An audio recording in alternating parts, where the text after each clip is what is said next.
North China's Tianjin municipality has embraced booming cruise tourism since international cruise ship transport to and from ports of China was fully resumed in September 2023. Cruise ship Serenade of the Seas docked at Tianjin International Cruise Homeport on Sunday morning with over 1,800 tourists from 50 countries and regions aboard.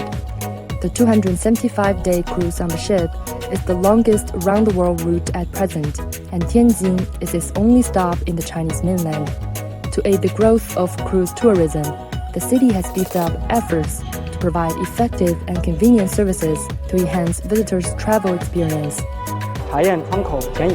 利用船舶在海上航行的时间，我们提前为旅客办理了入境手续，确保旅客能够在船舶抵港后实现快速通关。首先，我们为客户提供了 ATM 取现区；其次呢，我们给客户提供了双语服务扫码区。那这里呢，我们可以帮助客户使用微信、支付宝等相应的平台来进行绑卡注册，以帮助客户更方便的来进行一个支付。Tianjin International Cruise Homeport has welcomed 22 cruise ships and seen 68,000 tourist visits so far this year, and it is estimated to receive 100 cruise ships and 300,000 inbound and outbound tourist visits this year. 中国邮轮市场呢，应该是从潜在的来说是世界上最大的客源市场，中国也可以成为最大的邮轮入境目的地，这个潜力是巨大的，这毫无疑问的。